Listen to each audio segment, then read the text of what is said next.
Hello students, welcome to Rohit teaching point. देखिए, हम अपने चैनल पर यूपी बोर्ड 2023 की तैयारी के लिए फिजिक्स और मैथ के वीडियो इंटरमीडिएट के लिए और हाई स्कूल के लिए मैथ और साइंस के वीडियो अपलोड कर रहे हैं। चैनल पर हमने एक प्लेलिस्ट बना दी है, इंटरमीडिएट और हाई स्कूल के लिए अलग अलग सब्जेक्ट के हिसाब से प्लेलिस्ट बना दी है। और आज हम भौतिक विज्ञान पार्ट 1 का जो हमारा पहला चैप्टर है उसके बारे में हम डिस्कस करेंगे और उसके कुछ न्यूमेरिकल्स हैं वो आप लोगों को लगवाएंगे। इससे पहले फिजिक्स के हमने कई सारे वीडियो अपलोड किए हैं, पार्ट 1 और पार्ट 2 के भी, वो आप लोग देख लीजिएगा। और आज से जो है विधिवत, जैसे पार्ट 1 के हम जो टॉपिक हैं वो हम डिस्कस करते जाएंगे और उसके न्यूमेरिकल्स बताते जाएंगे। और आज से विधिवत जो है इंटरमीडिएट की फिजिक्स का भी हम स्टार्ट कर रहे हैं। ठीक है, इससे 1-2 दिन पहले हमने मैथ का वीडियो अपलोड किया था और हर चैप्टर वाइज जो जो इंपॉर्टेंट क्वेश्चन हैं वो आप लोगों को करवा रहे हैं। आप इनको जरूर कर लीजिएगा और परीक्षा में निश्चित ही इनसे जो है प्रश्न परीक्षा में जरूर पूछे जाते हैं और अक्सर जो है आप देखिएगा यही क्वेश्चन आप लोगों को मिल जाएंगे। गारंटी तो नहीं लेते, लेकिन अक्सर इससे मिलते जुलते आप क्वेश्चन जो है परीक्षा में देखेंगे और यही क्वेश्चन आते रहते हैं ना। जब से हमें लगभग 5-6 सालें हो चुकी हैं पढ़ाते हुए और हम देखते हैं कि लगभग परीक्षा में हर चैप्टर से, जो चैप्टर से जो सिलेक्टेड हम क्वेश्चन लेते हैं उनसे कोई ना कोई क्वेश्चन जरूर आता है। तो आज हम पहला चैप्टर है हमारा, फर्स्ट पार्ट का पहला चैप्टर है वैद्युत आवेश एवं वैद्युत क्षेत्र, यानी electric charge and electric field. तो उसके बारे में डिस्कस करेंगे। ठीक है, इससे हम इस चैप्टर से रिलेटिव 2-3 वीडियो पहले अपलोड कर चुके हैं, उनके बारे में बात करेंगे। तो हम देखते हैं कि हमारा सिलेबस क्या है पहले चैप्टर का और उस सिलेबस के अकॉर्डिंग जो जो बातें बतानी होंगी आपको वो बताते हैं और उसके बाद फिर हम देखेंगे इस चैप्टर से रिलेटिव जो हमारे न्यूमेरिकल्स होंगे उनको हम सॉल्व करेंगे। ठीक है, तो हमारा पहला लेसन है वैद्युत आवेश एवं वैद्युत क्षेत्र, यानी electric charge and electric field. ठीक है, देखिए इलेक्ट्रिक चार्ज की बात करें यानी वैद्युत आवेश की बात करें तो आपको पता है कि कोई भी पदार्थ है वो परमाणु से मिलकर बना होता है और परमाणु कैसा होता है, विद्युत का उदासीन होता है। तो वैद्युत किसी भी पदार्थ पर आवेश कैसे आता है, जब उससे इलेक्ट्रॉन निकलते हैं या उस पर इलेक्ट्रॉन स्थानांतरित होते हैं, यानी उस पर इलेक्ट्रॉन आते हैं। तो इलेक्ट्रॉन आने या निकलने से उस पर आवेश आता है। इलेक्ट्रॉन निकलने से धन आवेश आता है और इलेक्ट्रॉन आने से ऋण आवेश आता है। ये हम डिस्कस कर चुके हैं। ठीक है, और आपको बता दें इसमें जो भी टॉपिक है पहले लेसन में जो भी टॉपिक हैं, चाहे वो आवेश का क्वांटीकरण, कूलॉम योग जो भी हैं, इन सब के बारे में हम डिटेल में जो है 1-2 वीडियो में हम ये कवर कर चुके हैं। ठीक है, उसकी भी लिंक हम डिस्क्रिप्शन में दे देंगे। ठीक है, आप उसको एक एक करके देख लीजिएगा। फिर भी हम यहाँ पर जो भी टॉपिक हैं उनको हम एक एक करके डीपली नहीं, लेकिन थोड़ा जो है संक्षेप में जरूर देख लेते हैं। इससे आपको जो है कुछ नॉलेज जरूर मिलेगा। तो इसमें इतने टॉपिक हैं, ये आप लोगों को पढ़ने हैं और आप यकीन मानिए इन सभी टॉपिकों से, ठीक है, ये जो छोटे छोटे कुछ टॉपिक लिखे हैं वो लिखे हैं हमने और ये 3 डेरिवेशन है इस चैप्टर में और इन 3 में से शायद ही ऐसा कोई साल गया हो जिससे कोई ना कोई क्वेश्चन ना आया हो। ठीक है, वरना हर साल इन 3 में से एक डेरिवेशन जरूर आता है। ठीक है, 100% आप मतलब गारंटी तो नहीं ले सकता, कोई भी टीचर गारंटी नहीं ले सकता है, लेकिन इनसे बहुत बार एग्जाम में प्रश्न पूछे गए हैं। ठीक है, तो चलिए पहले हम कुछ टॉपिक जो है हमारे उन पर हम डिस्कस कर लेते हैं और फिर हम डेरिवेशन देख लेते हैं। तो देखिए इस चैप्टर में सबसे पहला जो इम्पॉर्टेंट टॉपिक है वो है आवेश का क्वांटीकरण। ठीक है, क्या है आवेश का क्वांटीकरण? आपको पता है कि किसी पर आवेश आएगा तो किसके माध्यम से आएगा, इलेक्ट्रॉनों के माध्यम से आता है। इलेक्ट्रॉन निकलते हैं तो धन आवेश आता है, इलेक्ट्रॉन आते हैं तो ऋण आवेश आता है। तो क्वांटाइजेशन क्या है? क्वांटाइजेशन ये कह रहा है कि इलेक्ट्रॉन, किसी पदार्थ पर जो आवेश होगा वो इलेक्ट्रॉन के क्वांटम के हिसाब से होगा। ठीक है, जैसे 1 इलेक्ट्रॉन के बराबर, 2 इलेक्ट्रॉन के बराबर, 3 इलेक्ट्रॉन के बराबर। तो आवेश को हम दर्शाने के लिए एक सूक्ष्म आवेश हम मान लेते हैं E। ठीक है, और E के हिसाब में जो भी आवेश होगा 1E, 2E, 3E, 4E, 6E ऐसे होगा, चाहे वो धन आवेश हो या ऋण आवेश हो। यही आवेश का क्वांटीकरण है। यानी किसी भी पदार्थ पर जो आवेश की मात्रा होगी उस मात्रा को हम ऐसे लिखेंगे Q = NE।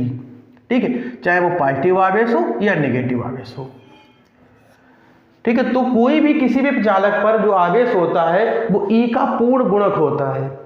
ठीक है, यही क्या है, आवेश का क्वांटीकरण है। ठीक है, ऐसा नहीं होगा कि 1.5 ई के बराबर आ गया, ठीक है, या 3/2 ई के बराबर आ गया। तो जो भी आवेश आएगा वो ई का पूर्ण गुणक होगा, 5e 6e 1000t 2000t, ठीक है। तो ई के मल्टीप्लाई में होगा जो भी होगा ना, ई के मतलब क्वांटम में होगा ना, ये जो n आएगा वो पूरा नंबर आएगा कोई। तो ये हो गया आवेश का क्वांटीकरण। दूसरा मोस्ट इंपॉर्टेंट, ठीक है, ये मोस्ट इंपॉर्टेंट है, ध्यान रखिएगा, बहुत बार एग्जाम में पूछा गया, कूलाम का नियम। तो कूलाम ने यह बताया कि दो आवेश अगर पास पास स्थित होते हैं तो वो एक दूसरे को आकर्षित या प्रतिकर्षित करते हैं, यानी उन दोनों के बीच एक वैद्युत बल लगता है, और उस बल के सूत्र, बल का जो मान है वो ज्ञात करने के लिए कूलाम ने एक नियम दिया। कूलाम का नियम क्या है, दो स्थिर बिंदु आवेशों के बीच लगने वाला आकर्षण या प्रतिकर्षण बल दो बातों पर डिपेंड करता है। एक तो आवेश की मात्राएं कितनी है, उनके गुणनफल के अनुक्रमानुपाती होता है, और उनके बीच की जो दूरी है उसके क्या होता है, वर्ग के व्युत्क्रमानुपाती होता है। आपने खूब पढ़ा होगा, दो आवेश हैं Q1 Q2, इनके बीच की दूरी r है, तो इनके बीच लगने वाला जो बल होता है वो यह Q1 और Q2 के गुणनफल के अनुपाती होता है, और उनके बीच की जो दूरी है उसके वर्ग के व्युत्क्रमानुपाती होता है।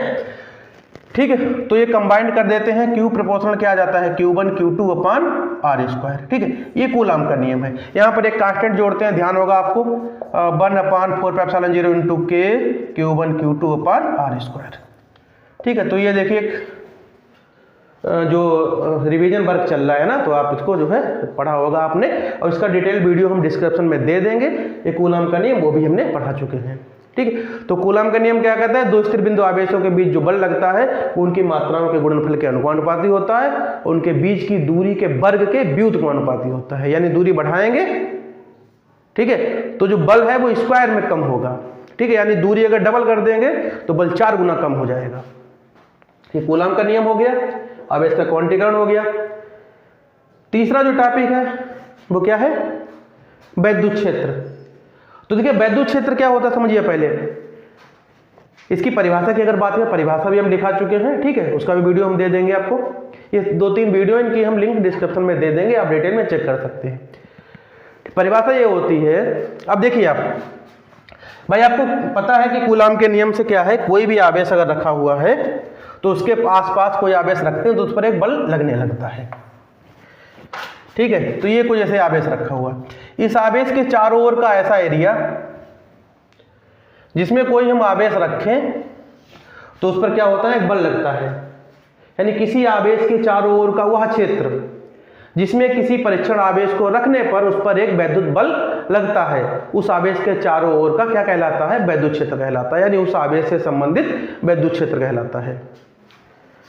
ठीक है, इसकी परिभाषा आप समझ लीजिए, किसी आवेश के चारों ओर का वह क्षेत्र जिसमें किसी परीक्षण आवेश को रखने पर उस पर एक वैद्युत बल लगता है, उस आवेश का क्या कहलाते हैं, वैद्युत क्षेत्र कहलाते हैं। अब उसकी तीव्रता की बात करें तो जो आवेश पर बल लग रहा है ना, ये आवेश अगर हम इस पर रखें तो एक बल लगेगा ना, ठीक है, कूलाम के नियम के द्वारा एक बल लगेगा। अब उस बल को भाग कर दीजिए उस आवेश से, यानी एकांक आवेश पर जो बल लगता है उसको क्या कहते हैं, वैद्युत क्षेत्र कहते हैं, उस वैद्युत क्षेत्र की तीव्रता कहते हैं। और किसी पर जो बल लग रहा है उसको आप भाग कर दीजिए उस आवेश से जिस आवेश पर बल लग रहा है, उसको क्या कहते हैं, वैद्युत क्षेत्र की तीव्रता कहते हैं, इसे ई से लिखते हैं। ठीक है, और ये सदिश राशि होती है, वैद्युत क्षेत्र की तीव्रता कैसी राशि है, सदिश राशि है, और इसकी जो दिशा होती है वो लगने वाले बल की दिशा में होती है।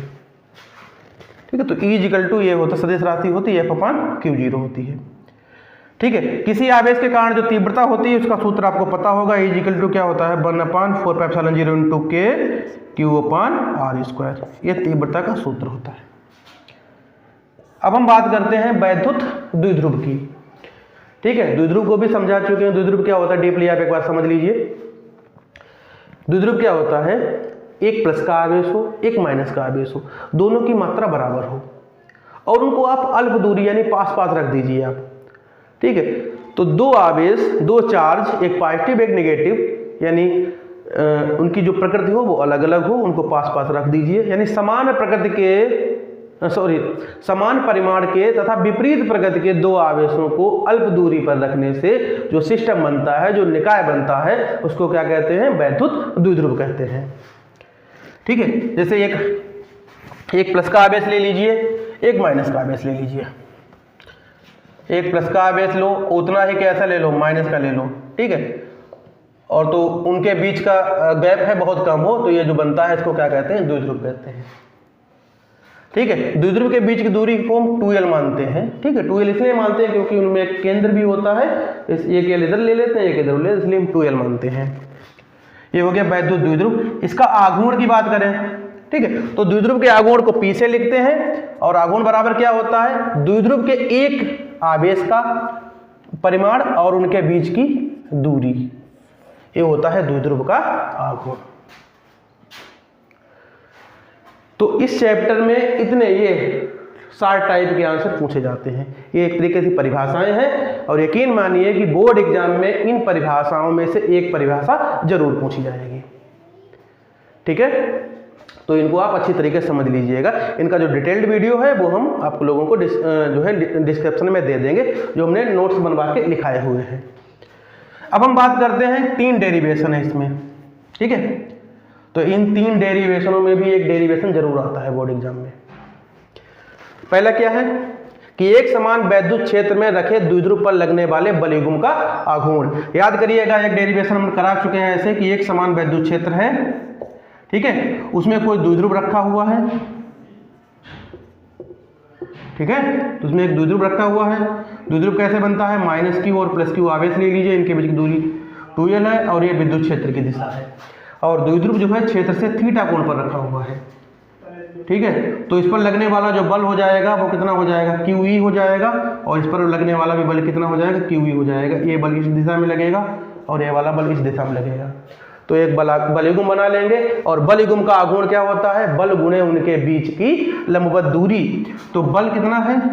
QE है, और उनके बीच की जो लंबवत दूरी है ये वाली, ये दूरी देखिए 2l है। साइन थीटा लगा दी, साइन थीटा बराबर क्या आ जाएगा? ये जैसे a मान लो, ये b मान लो, ये c मान लो, तो BC = क्या आ जाएगा? ये देखिए साइन थीटा बराबर क्या हो जाएगा? BC/2l, और BC बराबर क्या आ जाएगा? 2l साइन थीटा आ जाएगा। तो QE और उन्हें बीच की दूरी कितनी है? 2l sine theta. तो E अलग कर लीजिए, और ये हो जाएगा Q गुणे 2l और साइन थीटा। और Q गुणे 2l क्या बताया है? द्विध्रुव का आघूर्ण। तो ये हो जाएगा P E साइन थीटा। ये होता है बलयुग्म का आघूर्ण, टाउ बराबर। ठीक है, तो इसका भी डिटेल्ड वीडियो बना चुके हैं, वो भी आप लोगों को भेज देंगे। तो ये एक डेरिवेशन ये है, 2 डेरिवेशन ये वाले हैं। ठीक है, इनका हमने अलग अलग वीडियो बनाया है। ये दोनों बहुत ही ज़्यादा इंपॉर्टेंट हैं, और ये दोनों लॉन्ग में पूछे जाते हैं। ठीक है, यानी लॉन्ग में 5 नंबर का जो क्वेश्चन आता है उसमें ये क्वेश्चन मिलेगा आपको। 2 हैं, 2 में से एक पूछ लिया जाता है। वैद्युत द्विध्रुव के कारण अच्छी स्थिति में किसी बिंदु पर तीव्रता, और वैद्युत द्विध्रुव के कारण निरक्षीय स्थिति में किसी बिंदु पर तीव्रता। ठीक है, अच्छी स्थिति ध्यान है, द्विध्रुव ले लिया हमने। ठीक है, ध्यान करिए। ठीक है, यल इधर ले ले, 2l लंबाई हो गई, और इससे अक्ष में इसकी r दूरी पर, यहाँ से r दूरी पर एक बिंदु P ले लिया। इस पर हमें तीव्रता ज्ञात करनी है। तो इसकी जो तीव्रता का सूत्र आता है E बराबर 1/4πε0 × K। ठीक है, और क्या आता है? 2P/RQ। ठीक है, ये फार्मूला आता है अच्छी स्थिति में। और निरक्षीय स्थिति में क्या आता है? निरक्षीय स्थिति में सूत्र आता है E = 1/4πε0 × K और P/RQ। P/RQ। ठीक है, तो ये दोनों का डिटेल्ड वीडियो वो भी हम डिस्कशन में दे देंगे। तो पहले वाले पार्ट में इतना है सब कुछ। पहले वाले पार्ट के जो हमारा पहला लेसन है वैद्युत क्षेत्र एवं वैद्युत आवेश एवं वैद्युत क्षेत्र, यानी electric charge and electric field. तो उसमें ये इतने टॉपिक हैं, और इतने टॉपिक में से आप यकीन मानिए परीक्षा में 1-2 टॉपिक जरूर पूछे जाते हैं। यानी कुल मिला के देखा जाए तो 5 से 6 नंबर का इस पार्ट से जरूर आता है। ठीक है, तो इतने टॉपिक हैं। अब हम जो है इन टॉपिकों से रिलेटिव जो न्यूमेरिकल्स हैं वो देखेंगे हम। ठीक है, इसमें कोई डाउट है, कुछ पूछना हो तो आप हमें कमेंट करके जरूर पूछ सकते हैं। परीक्षा में 2 से 2.5 महीने बचे हुए हैं और इस हिसाब से आप पर डे आप तैयारी करिए। जो डिटेल्ड वीडियो है वो भी मिलते रहेंगे, ठीक है। इस पर हम बना चुके थे, जो जो टॉपिक हमें इस पार्ट से जो पढ़ाने सबका हम अलग अलग वीडियो बना चुके हैं और उन सबका लिंक हम जो है डिस्क्रिप्शन में इसी वीडियो में दे देंगे, वो आप लोग जरूर देख लीजिएगा, ठीक है। तो एक हिसाब से हमने आपको बता दिया कि इस चैप्टर में हमें क्या क्या पढ़ना है, ठीक है। यकीन मानिए सब जो सिंपल चीज़ें हैं ना, आप देखिए इनको समझने का प्रयास करिए, सारी सिंपल है। ये 2 डेरिवेशन है, ये वाले दोनों डेरिवेशन बहुत अच्छे हैं और बहुत आराम से आप लोग कर लेंगे, ठीक है। इसका तो हमने एक तरीके से बता ही दिया आपको। ये क्या हो जाएगा, बल गुणे बल के बीच की, बलों के बीच की क्रिया रेखा, लंबवत की दूरी ये जो होती है, तो ये सूत्र आ जाएगा P sin थीटा टाउ बराबर, ठीक है।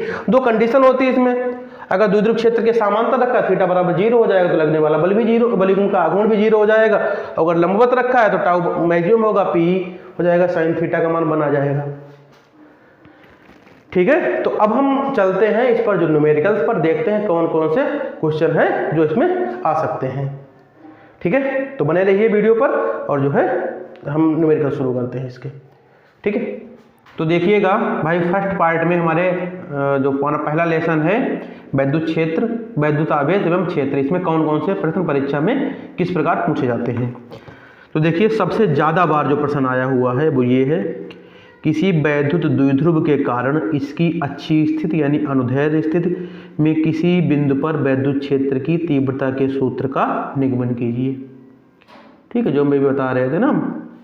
तो अच्छी और निरच्छी दोनों में बहुत बार प्रश्न पूछा गया है। अथवा देखिए ऐसे भी लिखा जाता है, वैद्युत द्विध्रुव की अच्छी स्थिति में अत्यधिक दूरी पर स्थित बिंदु पर वैद्युत क्षेत्र की तीव्रता का सूत्र प्राप्त कीजिए। या देखिए किसी वैद्युत द्विध्रुव के कारण उसकी निरक्षीय स्थिति में अथवा इसके समद्विभाजक लंब अक्ष के अधिक दूरी पर स्थित किसी बिंदु पर वैद्युत क्षेत्र की तीव्रता का व्यंजक प्राप्त कीजिए।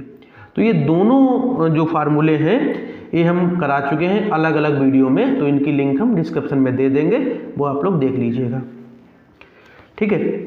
उसके बाद की अगर बात करें तो देखिए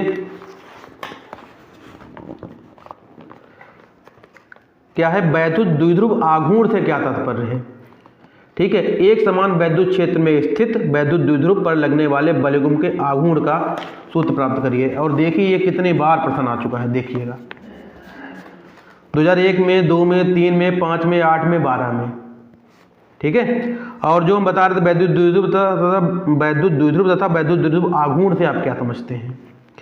एक समान वैद्युत क्षेत्र में रखे वैद्युत द्विध्रुव पर लगने वाले महत्तम बल आघूर्ण का व्यंजक प्राप्त करिए, ठीक है। अतः इसके आधार पर वैद्युत द्विध्रुव आघूर्ण की परिभाषा दीजिए, बहुत बार प्रश्न पूछा गया है, ठीक है। अथवा वैद्युत द्विध्रुव तथा वैद्युत द्विध्रुव आघूर्ण से आप क्या समझते हैं।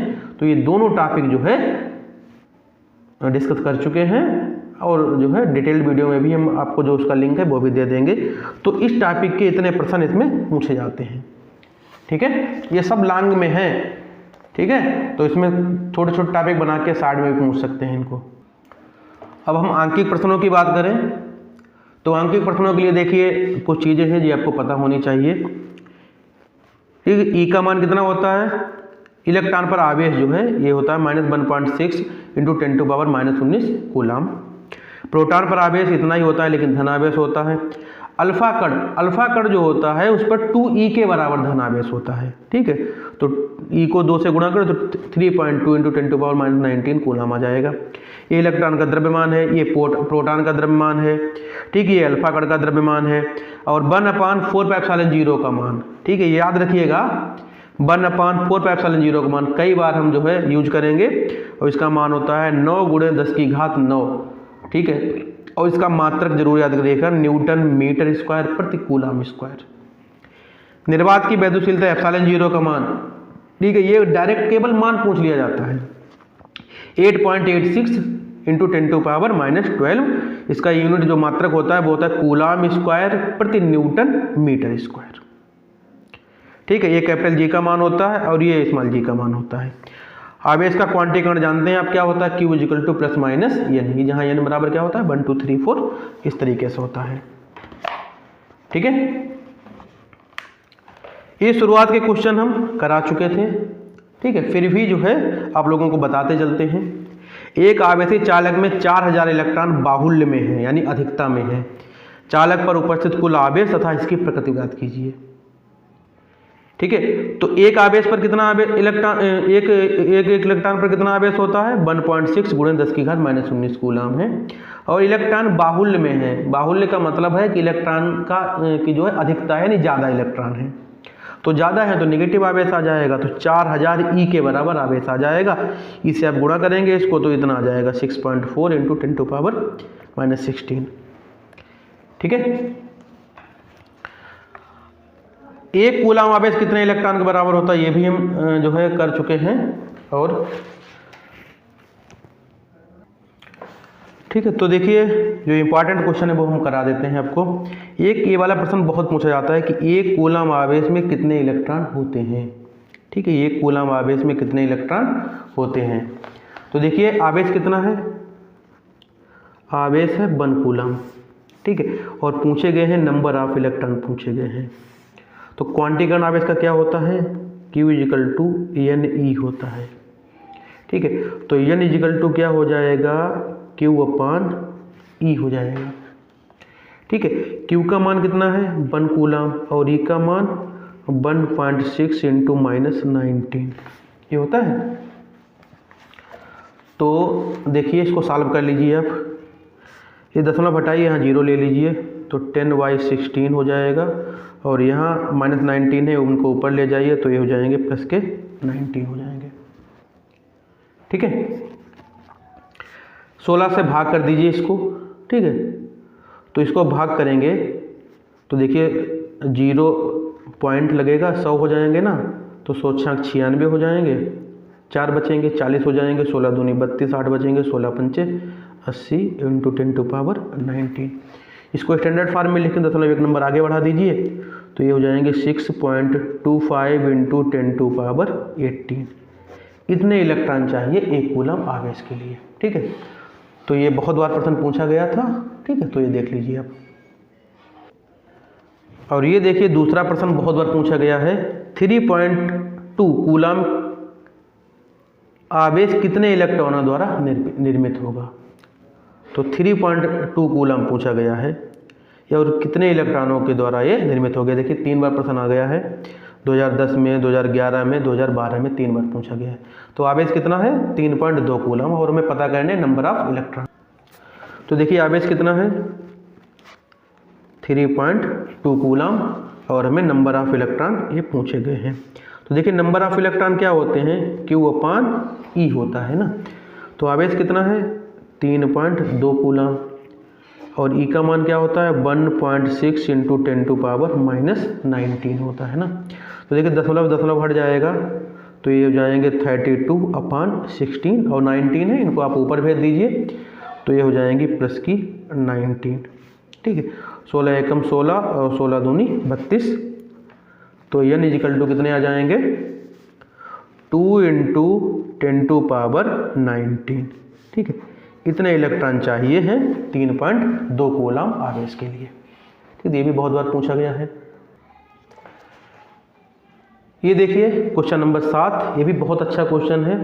ठीक है, इन पर हमने देखिए टिक लगवाए थे, बच्चे ने लगाए हुए हैं टिक। कह रहे हैं कि 2 प्रोटॉनों के बीच की दूरी इतने मीटर है, इनके मध्य लगने वाला बल का परिमाण एवं प्रकृति ज्ञात कीजिए। कि 2 प्रोटॉन हैं, उनके बीच की दूरी इतनी मीटर है, तो इनके मध्य लगने वाला बल एवं लगने वाले बल का परिमाण एवं प्रकृति ज्ञात कीजिए। तो देखिए पहली बात तो क्या है? 2 प्रोटॉन है। ठीक है, 2 क्या है? प्रोटॉन है। अब देखिए आप जानते हैं प्रोटॉन पर आवेश कितना होता है? +E के बराबर आवेश होता है। तो दूसरा भी प्रोटॉन ही है तो इस पर भी कितना आवेश हो गया? +E। इनके बीच का जो गैप है वो कितना गैप है? कितना गैप है इनके बीच? 4 × 10⁻15 मीटर ये गैप है इनके बीच। 4 × 10⁻15 मीटर इतना गैप है। ठीक है, तो पूछ रहे हैं इनके बीच कितना बल लगेगा। ठीक है, तो ये बल का मान आप निकाल दीजिएगा। तो देखिए 2 आवेशों के बीच की दो आवेशों के बीच लगने वाला जो बल का सूत्र होता है वो आपने पता होगा, कूलम के नियम से क्या होता है? 1/4 4πε0। अब देखिए के का मान नहीं दिया गया ना, तो आप बायो में समझ लीजिए, बायो में रखे हुए हैं। और सूत्र क्या होता है, Q1 Q2/r², ये फार्मूला होता है। Q1 कितना है E, Q2 कितना है E, ठीक है, और बीच की दूरी कितनी है, ये है R। तो भाई देखिए मान रखिएगा 1/4πε0 का मान क्या हो जाएगा, 9 × 10⁻9। Q1 का मान यानी ये प्रोटॉन है, तो प्रोटॉन पर आवेश कितना होता है, 1.6 × 10⁻⁻19। दूसरा भी इतना ही है, ठीक है, और बटे दूरी का स्क्वायर, तो इसका हमें स्क्वायर करना पड़ेगा ना। अब 4 का स्क्वायर कितना हो जाएगा, 16, और इसका स्क्वायर करोगे तो घातें डबल हो जाएंगी, -30 हो जाएंगी, ठीक है। अब देखिए इसको हमें सॉल्व करना है, तो देखिए 1 दशमलव हटा दीजिए और एक नीचे 0 बढ़ा दीजिए, तो देखिए क्या हो जाएंगे 9, ठीक है, इधर लिखते हैं नीचे। तो ये देखिए ए वाले 9, ठीक है, ये दशमलव हटा देंगे, यहाँ क्या हो जाएंगे 16, और ए वाला 1 दशमलव लगा रहने देंगे, तो ये क्या हो जाएगा 16। नीचे से 1 दशमलव हटा दिया हमने, तो यहाँ क्या हो जाएगा, एक जो 16 है और 10 से मल्टीप्लाई हो जाएगा, दशमलव हटा दो या तो 0 बढ़ा दो या 10 से मल्टीप्लाई कर दो, और ये 10 की घातें ऊपर लिखते हैं जो भी हैं। देखिए कितनी घातें हैं, -19 और -19, ये हो गई 10⁻⁻38, ठीक है। और नीचे ऊपर कितनी है, ये प्लस की कितनी है 9, और देखिए नीचे माइनस कितनी है 30 है, इनको भी ऊपर लाइए, तो ये हो जाएंगी प्लस की 30, ठीक है। ये 16 से 16 कैंसिल हो जाएंगे अब, ठीक है, ये 16 कैंसिल हो गए, ठीक है। तो देखिए कितनी घातें बची हैं, ये 16 और 9 बचे हैं, तो 16 नेमा हो गए 144, कितने हो गए 16 नेमा 144 हो गए, 16 नेमा 144, एक अंक के बाद ये दशमलव लग जाएगा, ठीक है। घातें देखिए कितनी हैं, ऊपर जो घातें बची हैं देखिए, माइनस की 38 और प्लस की कितनी है, प्लस की देखो 38 और 9 है, तो प्लस की है 39 और माइनस कितनी है 38, तो प्लस की कितनी बचेंगी, एक बचेगी घात, ठीक है, यानी 10, और नीचे देखो ये वाले 10 बचेंगे, ठीक है। तो 10 से ये भी 10 कैंसिल हो जाएंगे, तो जो बल आ जाएगा वो बल कितना आएगा, F=2 आ जाएगा 14.4, और बल का मात्रक क्या होता है, न्यूटन। एक चीज़ और क्वेश्चन पूछी गई थी, बल है जो उसकी प्रकृति कैसी होगी, नेचर क्या होगा, ठीक है। तो देखिए ये भी प्रोटॉन है, ये भी प्रोटॉन है, ये भी पॉजिटिव है, ये भी पॉजिटिव है, तो एक दूसरे को प्रतिकर्षित करेंगे, ठीक है। तो ये आप नोट कर सकते हैं, और ये जो बल आएगा वो कैसा बल आएगा, प्रतिकर्षण बल आएगा, प्रतिकर्षण बल आएगा ये, ठीक है। तो ये ध्यान रखिएगा भाई, ये क्वेश्चन था, अच्छा क्वेश्चन है,